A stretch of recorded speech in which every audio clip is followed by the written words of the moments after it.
میں اگر باقی تو میرے جرائم بہت بڑے بڑے ہیں جس سے میں ہر ایک بھی شاید پھانسی بھی چڑھ سکتا ہوں، لیکن میں اس اپنی بات پہ پھانسی پہ چڑھنے کا تیار ہوں. اگر مجھ سے کوئی کہے نا کہ میں غلط بات کر رہا ہوں، میں اس پہ پھانسی پہ چڑھنے کا تیار ہوں، غلط ثابت ہو جائے.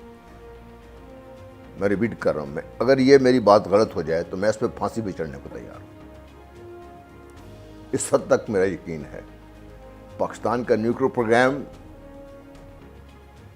اس نو گو. کسی کی جرت نہیں ہے کہ صرف دیکھ سکے. اگر دیکھ سکتا، کچھ نقصان پہنچا سکتا تو آج تک آپ کے پاس سے نقصان پہنچا دیتا اس کو. کسی پاکستانی کی یہ سوچ ہو سکتی نہیں ہے کہ اس کو بیچ دیا جائے.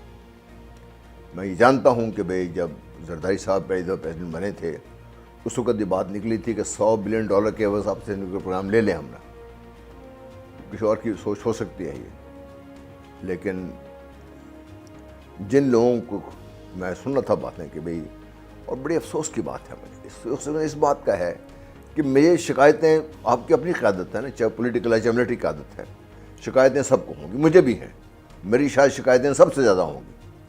لیکن کیا ہم یہ سمجھتے ہیں کہ آپ کی پولیٹیکل لیڈرشپ یا خدا نخواستہ جو ملٹری لیڈرشپ ہے وہ کبھی اس قسم کا سوچ بھی سکتی ہے؟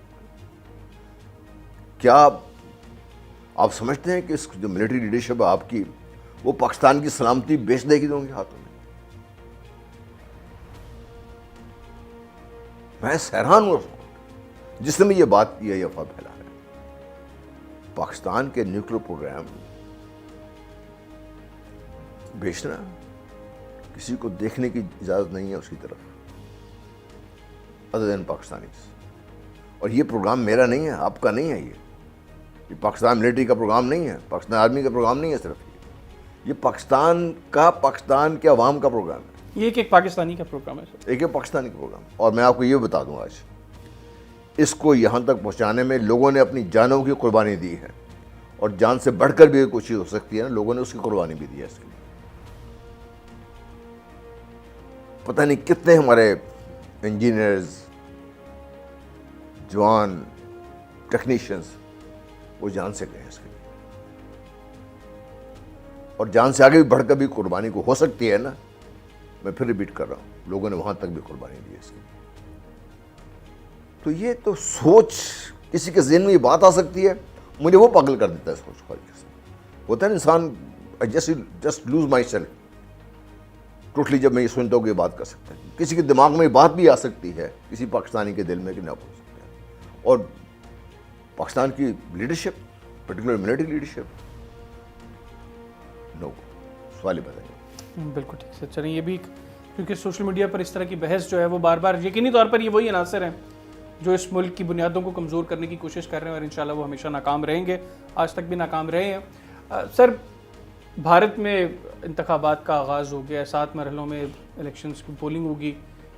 پہلے مرحلے میں ووٹنگ ہو چکی ہے، اور گزشتہ 10 سال میں جس ایکسٹریمزم کی طرف بھارت گیا ہے، ایک تو آپ کا، چونکہ آپ بڑا کینلی آبزرو کرتے ہیں ان ساری چیزوں کو، آپ کو کیا لگتا ہے کہ ان انتخابات کے بعد بھارت کو کس طرح کی لیڈرشپ کی ضرورت ہے؟ جس طرح وہاں پر جو ایک ایکسٹریمسٹ ہندو مینٹیلٹی وہ پریویل کر رہی ہے مسلمانوں کے لیے، تو وہاں پر سانس لینا بھی بڑا مشکل ہوا ہے. پھر اس ریجن کے لیے اور الٹیمیٹلی پوری دنیا کے لیے کیا بہتر ہے کہ کس طرح کی حکومت بھارت میں ہے؟ 2014 میں نے ایک آرٹیکل لکھا تھا جو ایکسپریس ٹریبون میں چھپا تھا، موڈی ورسز انڈیا. میرا بہت مذاق اڑایا گیا اس بات پہ، اور اب بھی شاید چند دوست وہ بھی کچھ فورن آفس کے مذاق اڑا رہے ہیں. میرا جو ایسنس اس وقت سوچ یہ تھی، میں ہو سکتا ہے بہت سبجیکٹو، ہو سکتا ہے میں غلط ہوں، لیکن روز بروز ہر گزرتے دن کے ساتھ میری وہ جو سوچ ہے وہ پختہ ہوتی جا رہی ہے. اس پہ ٹھیک ہو سکتا ہے کہ میں اتنا کم عقل ہوں کہ میری بات سمجھ نہیں آ رہی، لیکن دیکھیے بھارت اب ایک ٹوٹل انڈیا نہیں کہتے، انڈیا بن چکا ہوا ہے. ایک ہندو ریاست بن چکا ہوا ہے وہ. اس میں کوئی مسئلہ نہیں ہندو ریاست بننے میں، پاکستان بھی اسلامی ریاست ہے، مسئلہ نہیں ہے اس میں. لیکن جو برہمن زائنزم اس وقت بھارت کو کنٹرول کر رہا ہے، جس کے فرنٹ کو مودی صاحب ہیں اس وقت، وہ سوچ جو ہے نا، میں بار بار یہ کہہ چکا ہوں کہ یہ تین ایکسٹریمسٹ سوچیں ہیں جس وقت کار فرما ہے دنیا کی انٹرنیشنل سین کے اوپر. ایک ہندو زائنزم، برہمن زائنزم، ہندوتوا اس کو کہہ لیں، جو مرضی کہہ لیں آپ اس کو. پھر ایک جوش زائنزم کی آپ بات سمجھ آتی ہے. پھر ایک کرسچن زائنزم ہے جو سب سے خطرناک ہے. یہ تینوں ایکسٹریم سوچ آپ کو کہاں کہاں اکٹھی نظر آتی ہیں آپ بتائیے. بھارت ایک جگہ نظر آتی ہے آپ کو، اسرائیل میں آپ کو نظر آئی، آپ کو سارے اس میں پاکستان کے بارڈر کے قریب پہنچ ہوئی ہے. تو بھارت تو ایک اس مست ہاتھی کی طرح بن چکا ہوا ہے جس کو اندازہ نہیں ہے کہ نقصان کتنا کرے گا. دنیا کو اس لیے اندازہ اب آہستہ آہستہ ہو رہا ہے. اگر بھارت اس طرح کے ایکسٹریمسٹ قسم کی جو زائنسٹ سوچ کے ساتھ اور مودی صاحب اس کو ریپرزینٹ کر رہے ہیں، مودی صاحب جیت جائیں گے الیکشن. ان میں جس طریقے سے وہ الیکشن مینجمنٹ کرتے ہیں نا، جو وہ مینوپولیشن ہوتی ہے، جو وہاں پہ ہم تو ایسے بیوقوفوں کی طرح، کیونکہ ہم تفصیل میں جاتے نہیں ہیں، ہمارا میڈیا بھی اس تفصیل میں نہیں جاتا، جتنے الیکشنز وہاں پہ مینوپولیٹ ہوتے ہیں اس کی انتہائی کوئی نہیں ہے. اور وہ مینوپولیٹ بڑے سائنٹیفک طریقے سے کرتے ہیں، ایٹ دی نیشنل لیول کرتے ہیں، حکومت کرتی ہے ان کی. وہ تفصیل پھر کس وقت مودی صاحب جیتیں گے. مودی صاحب شاید سین پہ نہ رہیں، ان کے شاید نیکسٹ اسٹیج جو ہے وہ اس وقت جو ان کے فارن سیکٹر منسٹر بنے ہوئے ہیں وہ شاید نیکسٹ ان کے ہوں گے، یا جو یو پی کے جو ہیں وہ ہوں گے، آئدر آف دیم. تو یہ ریپرزینٹ کر رہے ہیں اور سوچ کے اس میں بات کر رہا ہوں. تو یہ نقصان پاکستان کے لیے انتہائی نقصان دہ ہے. یہ کشمیر میں خط پرٹیکولرلی بہت نقصان دہ ہے، مسلم دنیا کے لیے بہت نقصان دہ ہے. مسلم دنیا اس وقت شاید یہ سمجھ رہی ہے کہ بھارت ساتھ تعلقات ہوں گے، تجارت بڑی بہتر ہوگی، تو تجارتی طور پر شاید فائدہ ہو جائے ان کو، لیکن ان دی لانگ رن بہت نقصان ہوگا. لیکن سر ابھی پاکستان میں بھی ایک بحث شروع ہوگی. ایون فارن منسٹر صاحب نے بھی انگلینڈ میں اس طرح کی ایک اسٹیٹمنٹ دی ہے. میں ایگزیکٹلی تو وہ اسٹیٹمنٹ کوٹ نہیں کر سکتا، لیکن انڈیا کے ساتھ ٹریڈ کے حوالے سے انہوں نے بھی گفتگو کی ہے. اور یار مجھے اب تک یہ سمجھ نہیں آئی. جی سر، ہمارا دماغ خراب ہے، ہم اس بات نہیں سمجھ رہے. ہم انڈیا کے ساتھ کیا ٹریڈ کریں گے آپ بتائیے. آپ انڈیا کو کیا بیچیں گے؟ آپ آلو بیچیں گے، وہ بھی آپ سے نہیں خریدیں گے. پیاز بیچیں گے، وہ بھی نہیں بیچ سکتے آپ کو. ادر دین دی را مٹیریل جو سیمنٹ کا ہے یا نمک ہے، آپ کیا انڈیا کو بیچ سکتے ہیں؟ مجھے بتائے سے ہم ایک چیز بتا دیں کیا بیچ سکتے ہیں آپ. یہ بحث میں سنتا رہتا ہوں ہر طرف سے. آپ ان کو بیچ کیا سکتے ہیں؟ انڈیا آپ کی مارکیٹ فلڈ کر دے گا. لاسٹ ٹائم جو آپ کا ٹریڈ کھولا تھا تو آپ کے جو ملک میں جو رکشے بنانے والے تھے یہ جاب لیس ہو گئے تھے. انہوں نے اپنے رکشے تو انہوں نے بیٹھ کے، ان کے جو بڑے بڑے بزنس مین ہیں، انہوں نے مودی صاحب کو کہا تھا کہ آپ ایک دفعہ ٹریڈ کھلوا دیں، ہمارا پاکستان کا بیڑا غرق کرنا ہمارا کام ہے. کپڑا ان کا سستا ملے گا آپ کو، راشن ان کا سستا ملے گا ہم کو، گاڑیاں ان کی سستے ملیں گی، بہتر ملیں گی آپ کو. اب مجھے بتائیے اسے کیا چیز ٹریڈ کریں گے ساتھ؟ ایسے ہم شروع ہو جاتے ہیں بات. ٹریڈ ہونا چاہیے، میں یہ نہیں کہہ رہا کہ نہیں ہونا چاہیے، لیکن آپ پہلے یہ بتائیے کہ ملے گا کیا آپ کو ان سے؟ آپ دیں گے کیا ان سے؟ بیچیں گے کیا ان سے؟ آپ کی باسمتی تک کا تو انہوں نے خود انٹرنیشنل ٹریڈ مارک رجسٹر کرایا ہوا ہے. آپ باسمتی طور بیچ نہیں سکتے. پاکستان سے لوگ چاول بھیجتے ہیں دبئی یا ادھر، وہاں سے ری پیک ہوتے ہیں ایز انڈین رائس بھیج جاتے ہیں. آپ سے پاکستان کے اندر سے چاول آپ کے پیک ہوتے ہیں ایز انڈین رائس، دنیا بار ایکسپورٹ ہوتے ہیں. ہاتھ ہو گئی بات اس میں. مجھے تو آج تک یہ بات سمجھ ہی نہیں آئی کہ ہم انڈیا سے کیا لیں گے. آپ کی زراعت کا بیڑا غرق کرنا ہے، آپ نے کر دیں ان کے ساتھ ٹریڈ. آپ نے جو تھوڑے بہت انڈسٹریز کا بیڑا غرق کرنا ہے، کر دیں ٹریڈ ان کے ساتھ. اور بھائی وہ بجلی ان کی سستی، لیبر ان کی سستی، ٹریڈ کریں، لیکن پہلے یہ سوچ لیں کہ آپ کس قیمت پہ ٹریڈ کر رہے ہیں. بالکل.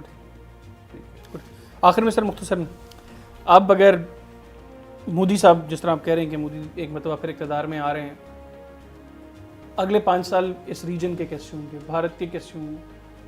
Pakistan should be ready for a war with India. After elections? کل میں ایک ان کا آرٹیکل پڑھ رہا تھا کہ انہوں نے اسرائیل سے لیٹسٹ میسائل خریدے ہیں جو اسپیسیفکلی پاکستان کے نیوکلیر پروگرام کو تباہ کرنے کے لیے ہیں.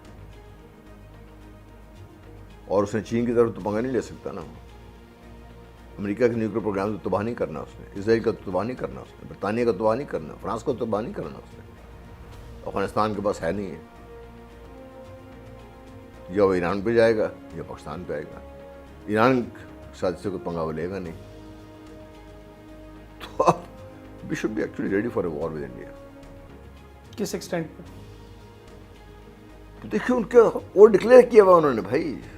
وہ جو مقبوضہ کشمیر سے آگے نکل کے وہ دریائے جہلم تک پہنچیں گے, گلگت بلتستان کی طرف ان کا ڈکلیئر کیا ہوا انہوں نے. یہ میں اپنی طرف سے بات نہیں کر رہی ہے, پہلے تو میں بات کر لوگ کہتے ہیں پاگل ہے اور کوئی بات کر رہے تھے کرنا. انہوں نے ڈکلیئر کیا ویسے.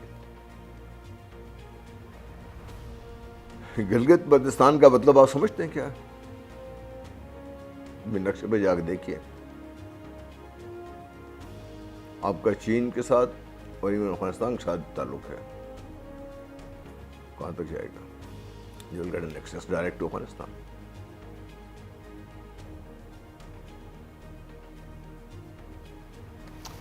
اور اگر آپ کو اور زیادہ, کیونکہ عام طور پہ جغرافیہ ہم دیکھتے نہیں ہیں, خاص طور پہ جو ہمارے میڈیا میں جو لوگ ہم بتاتے ہیں, دریا جہلم تک اگر پہنچ جاتا ہے, جس کو چاہیں گے اسلام آباد کو اسٹرائک کر سکتے ہیں وہ ٹھیلی سے. اس کا مطلب ہے کہ آنے والے چند سال اب اس ریجن میں میرا اپنا ایک خیال ہے, اور مجھے تمام جو انڈیکیٹر جو کم از کم میں دیکھتا ہوں اس طرف واحد ہیں. آپ ٹریڈ کر لیں کرنا ساتھوں کے ساتھ, it won't make any difference, it just won't make any difference. بالکل. تھینک یو ویری مچ سر, آپ نے پروگرام کے لیے وقت نکالا. ناظرین, جنرل غلام مصطفیٰ صاحب ہمارے ساتھ موجود تھے, گفتگو ان کی آپ نے سنی. امید کرتا ہوں کہ وہ لوگ جن کے لیے خاص طور پہ یہ گفتگو میٹر کرتی ہے وہ اس گفتگو کو سیریسلی سنیں گے, دیکھیں گے, اور جنرل صاحب کی جو آبزرویشنز ہیں ان سے کچھ سیکھنے کی بھی کوشش کریں گے. مجھے اور میری ٹیم کو آج کے اس پروگرام سے اجازت دیجیے. اللہ حافظ. پاکستان زندہ باد.